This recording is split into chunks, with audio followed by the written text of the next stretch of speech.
like to welcome you all to the Iron Hicks family estate, I guess you want to call it, where Spencer's statue is located. Uh, Look at this turnout. Crazy. You know, just a wonderful dog, a wonderful man who owned the dog. We're privileged to have the statue on our property. We thank you all for coming. Thank you. And just one other word. My father-in-law, who died at 98 and a half a couple of years ago, he gave us the estate, and if it wasn't for him, this wouldn't be here. And it's a truly treasure in Ashland. Our house, our new statue. Here's to all. Thank you. Now, I'd like to introduce you to Mr. Rich Powers, who was Spencer's dad, and it has become a good friend of mine in only a few months. Thank you all for coming. I'm just blown away with the turnout, and I made some notes so I can hopefully be brief. I'm not good at talking. I don't usually like to talk very much unless it's about my dogs, and then I won't shut up. So I'm going to try to keep this as brief as I can and refer to my notes. So thank you again, Robin and Cindy, for hosting this statue. This is an absolute perfect location. This is exactly what we envisioned when we started this journey. A huge thank you to everybody who donated time, money, and effort to make this happen. This was quite a task for us to accomplish. Thank you for all that donated, much, much appreciated. Spencer, a little bit about Spencer. He was just a therapy dog from Holliston. We knew he was extremely special from the start. We recognized right away, and we enlisted him into the therapy dog program right away so he could make a difference in the world. Spencer was an everyday hero who walked the walk and talked the talk. As a therapy dog, he visited Holliston school, all sorts of schools, and hospitals, assisted living, and colleges, and anybody who needed him. Right after the 2013 bombing, Spencer took his spot on the marathon route, and he was there ever since to offer hope and inspiration to runners and spectators alike. As he returned every year, people from all over the globe would start to look for him, and his popularity would grow. In 2018, in the worst weather for Boston Marathon runners, I think we can all agree was pretty awful, he made history because a lot of spectators didn't make it out that year, including my wife and my other sidekick, Spencer's other sidekick, Penny, sat that one out. But I looked at Spencer, he looked at me, and he's like, let's do this. And we put him in my raincoat, and off we went, and the world met Spencer. So dressed in my raincoat, we arrived on the spot. He jumped out of my car, grabbed his flag, tried to do our usual spot, and I brought a box for him to sit on so he'd keep his little butt dry. And the Spencer's inspiration caught the world. One of the things I can say about Spencer that made him so extremely special was he was relatable. He was an everyday guy or an everyday story, and everybody has a Spencer story. And it made it very, very, very relatable, so he was instantly an icon. Spencer in recent years overcame many challenges, including cancer, tumors, and he was still able to keep his spot on the marathon route every single year. Even when the marathon runners weren't there, he was out there that year. Because of that, he became a symbol of hope and perseverance, and the BAA recognized it aligned very much with what their mission was to, let the world know you can do more than you think you can do, you can beat the odds, you can be an inspiration, and you can give back. So that year, they decided in 2022, they made him the official dog of the running of the Boston 126th Marathon, an honor that we did not take lightly. That gave Spencer the platform that we always looked for to help share him with the world. He was too good not to share, And that's all we ever wanted to do with Spencer, was share him. And the marathon was just a great way to do that. Sadly, nothing lasts forever.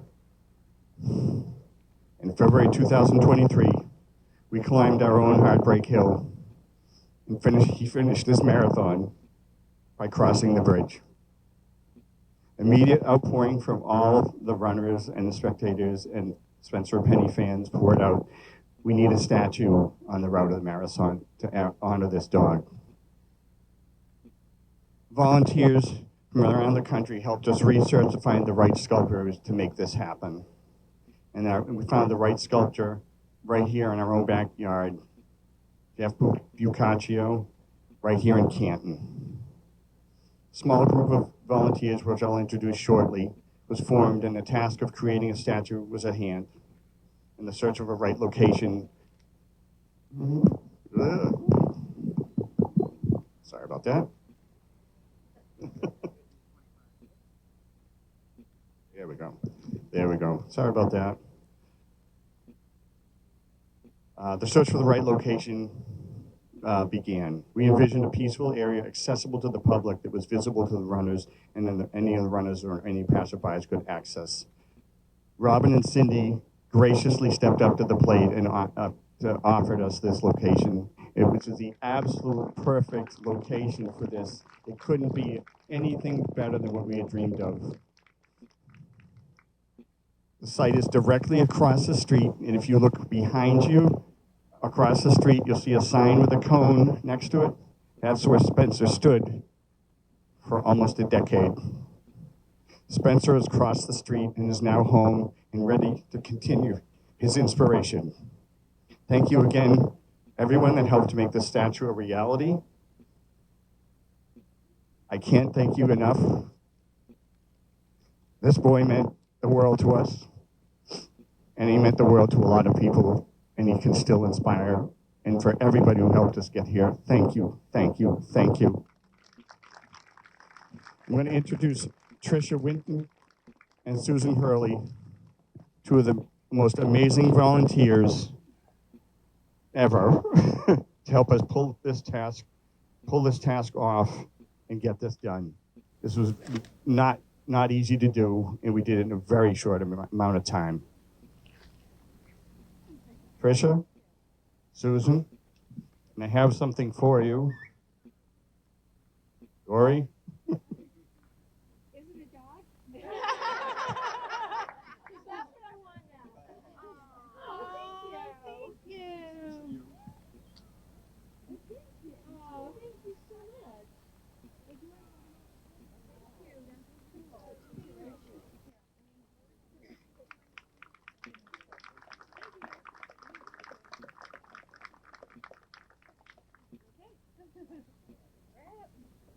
So Susan and I are both Boston Marathon runners, though she has run it, I don't know, like 15 times. I've only run it twice. But we are both also dog lovers, and we followed Spencer and Penny on social media.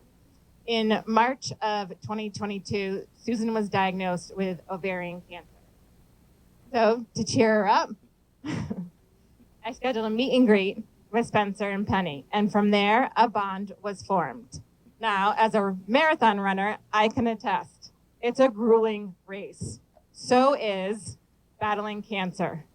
Both take faith, grit, and resilience, and perseverance. Spencer was a symbol of all of that. After Rich texted me that he passed away, I immediately texted Susan. The next day, Susan called me and proclaimed, "We need to get a Spencer statue on the marathon route." And I said, "That's a fabulous idea." I called Rich, and he said, "I've been hearing that all around." And so Susan and I, who are doers and planners, we went right to work. Thank you so much. I appreciate all those kind words. And yes, that's how the story went. I just want to first say thank you to everyone for joining us to honor Spencer. Thank you, Rich, for the opportunity to be part of the project. I want to thank Robin and Cindy, who obviously gave the property for us to do this.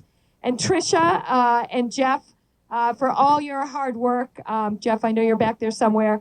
Thank you so much for everything. It's a team effort. It's strength in numbers, you guys.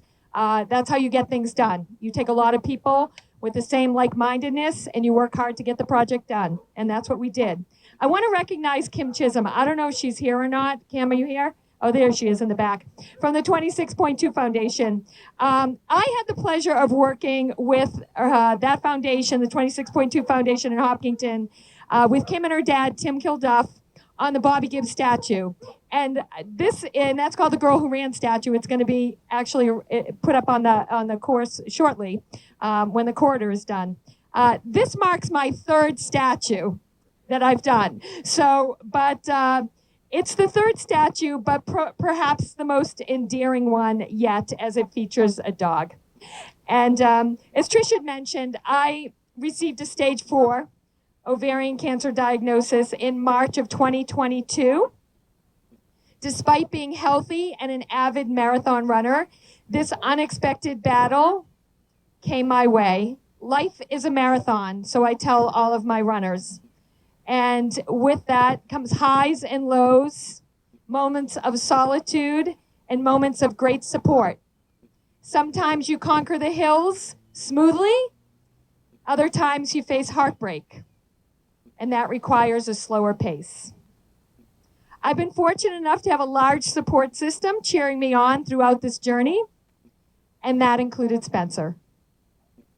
Spencer is widely recognized for proudly displaying his Boston Marathon strong flags during the Boston Marathon, offering encouragement to countless runners from around the globe. Rain or shine, Spencer's presence brought joy, love, and smiles to all who passed by, earning him the title of not just man's best friend, but the marathon's best friend. Hold on.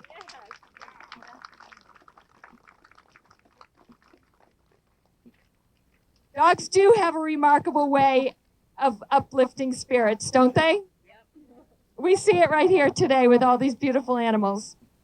Their unwavering love for their human companions sets them apart.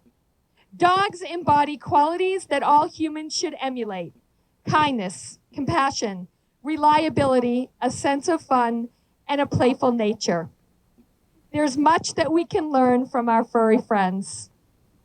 Having participated in many marathons for a significant portion of my adult life, the Boston Marathon course, to me, holds countless memories. Year after year, the traditional sites like Santa Claus in Natick and the lively TJ Spirits of Ashland, rock music and biker crowd are constants.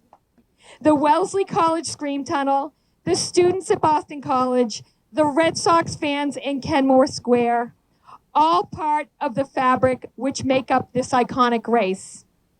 And now there's Spencer. Thanks to the incredible generosity of many, particularly the running community that united to support this initiative, Spencer's presence on the Boston Marathon course is secured for a foreseeable future. This honor is well-deserved for Spencer. I would like to take this opportunity now to express my personal gratitude to the Boston Marathon and the Boston Athletic Association. And I'd like to introduce Scott Stover, who is the Chief Marketing Officer, to say a few words. Thank you, Susan. Wow. We're 16 days away from the Boston Marathon, and I cannot think of a better way to spend a Saturday in the kickoff to marathon season. This is really tremendous. The crowd here is amazing, and it's such a wonderful day. So I'm really excited to be here. Just a couple years ago, I had the opportunity to present Spencer with a Boston Marathon bib. And at that time, we named Spencer the official dog of the 126th Boston Marathon. Now, I'm not a complete expert in Boston Marathon history, but my belief is that in 126 years, he was the first official dog of the Boston Marathon, and there hasn't been one since.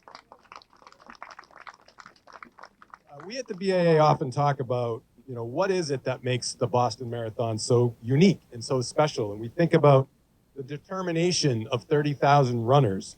We think about the selfless acts of 10,000 volunteers that help us make the race happen. We think about the dedication of our law enforcement community that helps make this race happen every year. And we think about the hundreds of thousands of fans that line 26.2 miles to cheer on everybody that's coming down the road. But every once in a while, someone rises above the rest. And in this case, it was a canine. Spencer united everyone year in and year out, bringing everybody together, people stopping to see Spencer long before they get to the Wellesley College Scream Tunnel or Heartbreak Hill. And just for a few minutes, they forgot about how much it hurts to run 26 miles and how many miles they have left to go. Spencer did that for everybody. Through all the weather conditions, Spencer was there demonstrating grit, perseverance, and everything that makes Boston so unique. And for that, we at the Boston Athletic Association say thank you. Thank you, Spencer. Thank you, Rich. Thank you, Dory, for sharing Spencer with us for so many years. Thank you, everybody.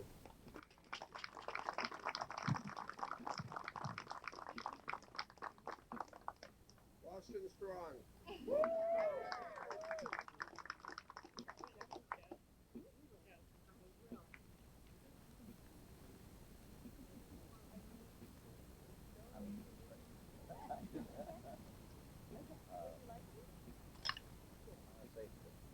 Okay, I want to introduce Joe I wanted to just introduce a special guest.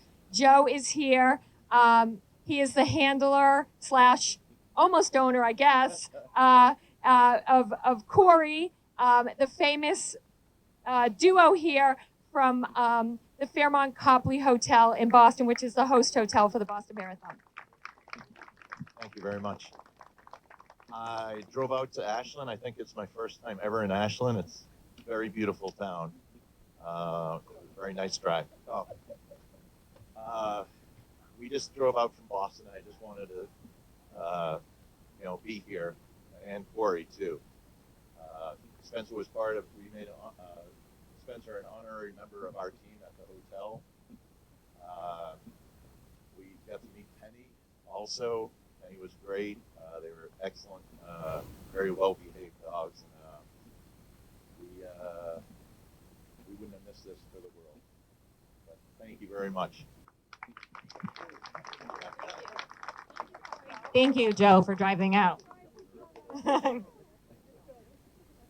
And now I want to introduce who is our sculptor of this amazing statue is Jeff Boccaccio, who is in my neck of the woods from Canton, Mass. And Jeff has worked on lead designer and special effects for many blockbuster movies in Hollywood and is known for his ability to integrate and organize the many aspects of the major projects. Jeff's reverence great 19th century sculpture interpreters of American patriotic themes is evident in his numerous commissioned public monuments, and his work is so thorough, I can attest to that. He guarantees it for life. So that's amazing that Spencer will be here for life. In the past 10 years, Jeff has come to appreciate the community life and traditions in the towns west of Boston, where he was raised and now lives and works. Jeff?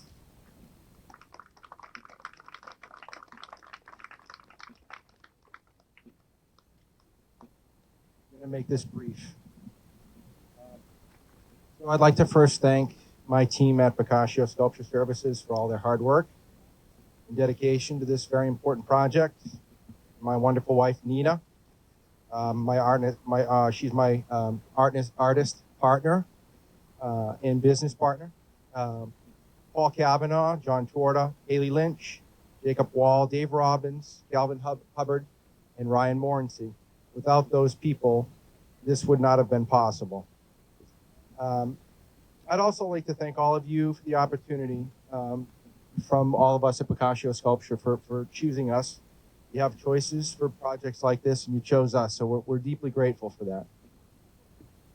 When Rick, Tricia, and Sue had shared Spencer's story with me and their idea of developing the memorial for Spencer, we didn't hesitate, and we wanted to jump right in. Learning about Spencer and his undeniable impact on the community was very moving for me on a personal level. And so here we are now, months later, after a lot of hard work, and Spencer is back at his post. But this time he's here for good, always waiting patiently for the next visitor to be impacted by his message of courage and hope.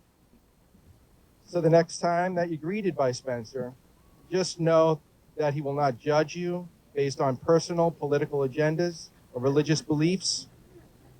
His message is of love, unconditional. And it's up to us to follow that example.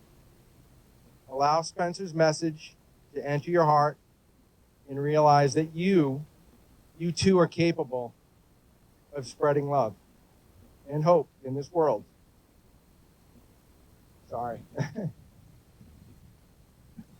That's a conscious decision that we all have to make every day. So choose love.